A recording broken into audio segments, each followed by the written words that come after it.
And welcome back to Kivumbi 2022. My name is Eric Latif. Our guest is Professor Alfred Omenya. We are looking at the events that shaped politics in the country in the year 2021 as we go into the new year 2022 and the general election in August. So we've talked about, the political parties, Jubilee splinter, NASA coalition splinter. Now, there's something else that's emerging, Prof. And this is the emergence of the other smaller political parties that now are getting a lot of prominence. We see this in other previous general elections. In a general election where you see, for example, the late Kalem Bendile's Tip-Tip getting a lot of prominence.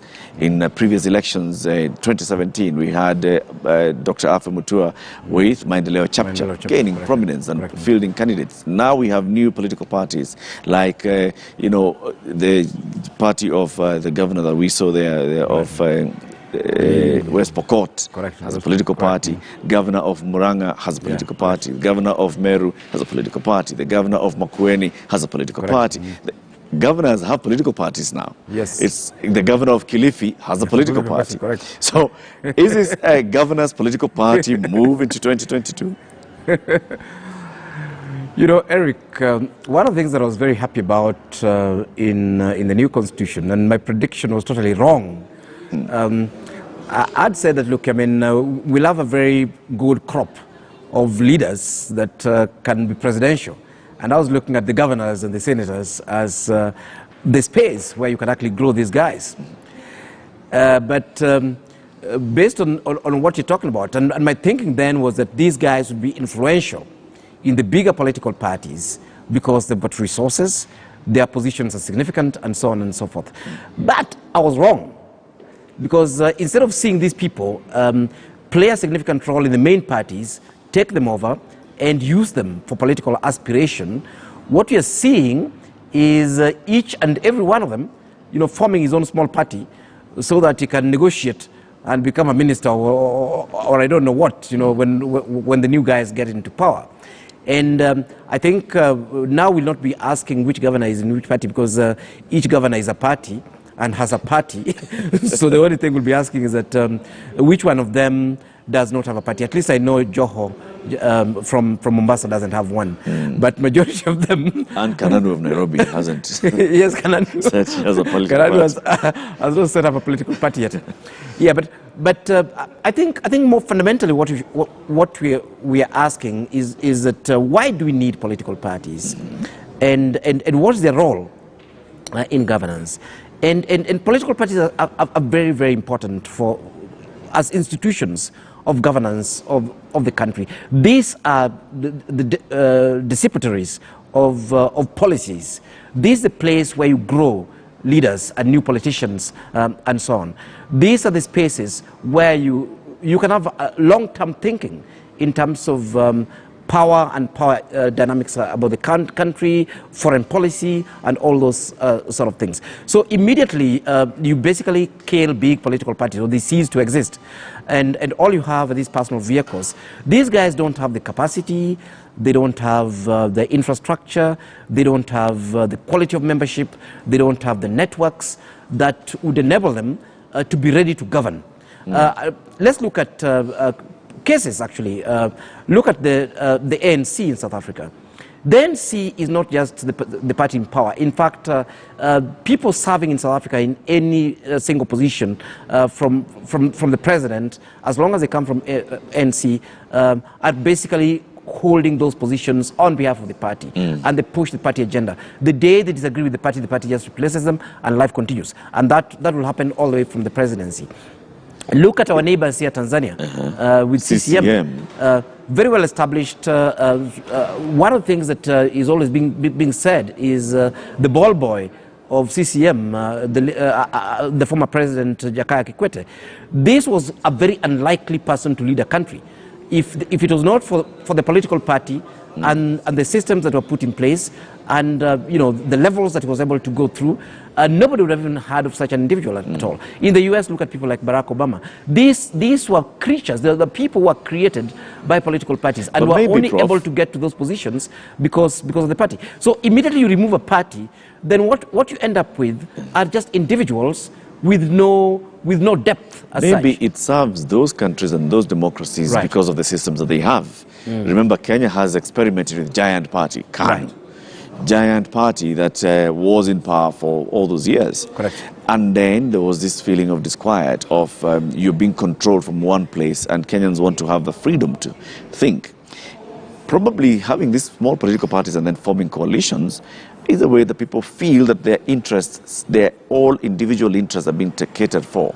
Because I come and negotiate for my position with the region that I represent, with the constituencies that I represent, and I want my voice heard. If you don't listen to me, I pull out, which is better than if I'm in a political party and what I'm trying to, to campaign for my constituents. If you don't want to listen to what I'm saying, you'll just kick me out of your party. Probably that's what this country needs. No. I think that's what this country does not need. Because, I mean, if that's the case, Eric, then, we might as well disband political parties and just have individuals host trade and get into positions of power. And the issue is not about the size of the party. Don't get me wrong on this one. Let's look at small parties in Europe. A case in point are green parties. Green parties basically push just for one or two agendas. And of course, they push for environmental agendas. Sometimes they push for social issues and so on. Yeah. And members of Green Party are in many countries, whether it's in Sweden, whether it's in Norway, whether it's in Germany or wherever it is, many of them never really think that they can get the presidency or the prime minister. But on the other hand, they feel that the agenda that they stand for and the things they push for are so important that they have to push for it as a party.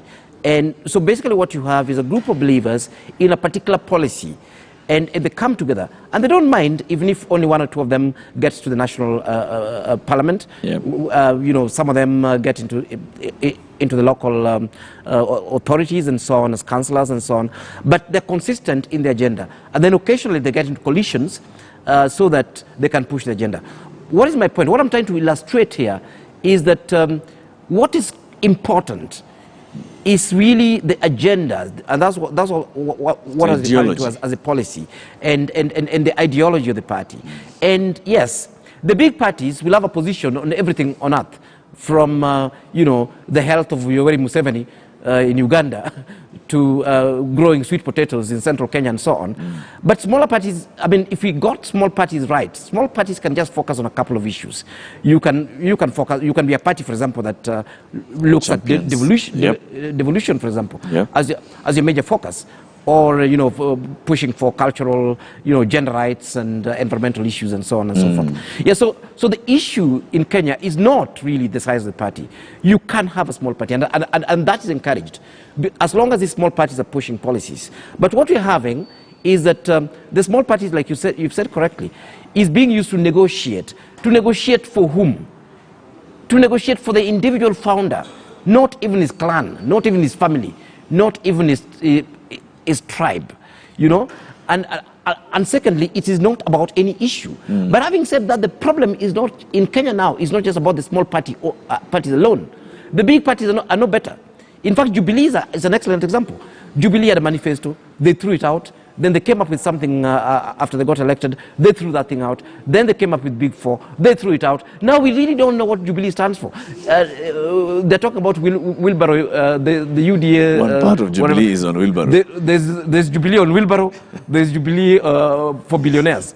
So you see, it's a fundamental problem that we have, that we are saying, look here, big parties have ideology, have policies, have a direction, so that when we're voting you, we have an idea what we are buying. And we're saying small parties, for goodness sake, at least stand for one thing. Okay. You cannot be a small party that only stands for the governor that found you. And that's a fundamental problem. So that when you're doing horse trading, because you're saying that, look here, we think the coast region is going to be marginalized, and we have a regional party that focuses on the blue economy, on cultural issues around the coast, on on trade, on tourism, and those things that interest people of the coast, rather than somebody coming to say, "Oh, this is my party, so I'm going to go on the table to negotiate." What on earth does WIPA stand for? And by the way, I'm using WIPA in a generic term. What on earth does ANC stand for? What on earth does the MBAS stand for? And so on and so forth. And this issue, we are beseeching these parties to stand for something. If you have nothing to stand for, at least even put your family. So there's something you stand for. It can't just be that MBAS is Kiraitu Murungi alone. ANC is Mudavadi alone. Muungano is Professor Mama Rainbow alone. No, these parties must stand for something. Okay. Prof, thank you very much for joining us, and thank you for at least breaking down 2021 for us politically. Asante sana. This is Kivumbi 2022. So much, joining us this evening was Professor Amenya, who is Professor Alfred Amenya, is a governance expert, and my name is Eric Latif. Keep it right here. We have the news coming up next with Akisa Wandera. And then Akisa will have a panel of other experts who will be looking into what has happened in 2021 in the various events that shaped 2021. Kivumbi 2022 continues. Good evening.